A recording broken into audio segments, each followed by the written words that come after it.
വയനാട് എൻ്റെ കുടുംബമാണ് എന്ന് രാഹുൽ ഗാന്ധി പറഞ്ഞതിൻ്റെ പൊരുൾ ഇപ്പോഴാണ് വയനാട്ടുകാർക്കും മലയാളികൾക്കും മനസ്സിലായത്. വയനാട് എൻ്റെ കുടുംബമെന്ന് പറഞ്ഞാൽ എൻ്റെ സഹോദരിയെ ഇവിടെ മത്സരിപ്പിക്കുക.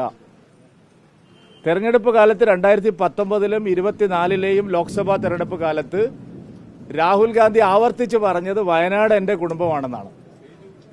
ഇത്രയും അദ്ദേഹം എന്തായിരുന്നു ഉദ്ദേശിച്ചതെന്നുള്ള കാര്യം ഇപ്പോഴാണ് ജനങ്ങൾക്ക് മനസ്സിലായത്. പ്രിയങ്ക ഗാന്ധി അവിടെ കൊണ്ടുവന്നു.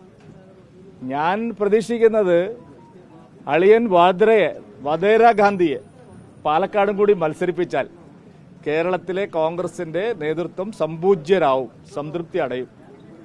വാഡ്ര ഗാന്ധിയെ പാലക്കാട് ഉപതെരഞ്ഞെടുപ്പിലും കൂടി മത്സരിച്ചാൽ കേരളത്തിലെ കോൺഗ്രസ് നേതാക്കന്മാർക്ക് തൃപ്തിയാവും. ഇത്രമാത്രം കുടുംബാധിപത്യമുള്ള ഒരു പാർട്ടി, ഇത്രമാത്രം ഒരു കുടുംബത്തിന് വേണ്ടി മാത്രം പ്രവർത്തിക്കുന്ന ഒരു പാർട്ടി ഭൂലോകത്ത് വേറെയില്ല. അപ്പോൾ വയനാട് കുടുംബം രണ്ടാം വീട് എന്നൊക്കെ രാഹുൽ ഗാന്ധി പറഞ്ഞതിൻ്റെ പൊരുൾ ഇതായിരുന്നു എന്ന് ഇപ്പോൾ വോട്ടർമാർക്കും നാട്ടുകാർക്കും മനസ്സിലായി. അല്ല, അതിനെ സംബന്ധിച്ചെല്ലാം പാർട്ടി കേന്ദ്ര നേതൃത്വം പാർലമെന്ററി ബോർഡ് തീരുമാനിക്കും. അപ്പോൾ സ്ഥാനാർത്ഥി ഉണ്ടാവും. അല്ല, അതായിരുന്നല്ലോ പറഞ്ഞിരുന്നത്, മതസംഘടനകളെ കൊണ്ട് പറയിപ്പിച്ചിരുന്നത്. അപ്പോൾ കുടുംബത്തിൻ്റെ കാര്യം വരുമ്പോൾ അവർക്ക് മറ്റെല്ലാ പരിഗണനകളും ഇല്ലാതാവും. ഒരു കുടുംബത്തിന് വേണ്ടി മാത്രം. ഇപ്പോൾ ആൾക്കാർ പറയുന്നത് അടിച്ചു കയറി വാ അളിയ എന്നാണ്.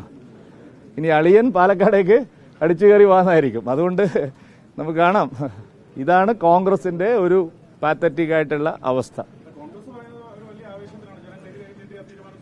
അല്ല, കോൺഗ്രസിലെ അടിമകൾ അവരുടെ ഒരു കുടുംബം തീരുമാനിക്കുന്നത് പോലെയല്ലേ കാര്യങ്ങൾ. അവരെ ഗാർഗേജ് തന്നെ അവിടെ വെറുതെ ഇരിക്കുന്നതല്ലേ. പിന്നെ ഇവിടുത്തെ കോൺഗ്രസ്സുകാരുടെ കാര്യം എന്തിനാണ് പറയുന്നത്?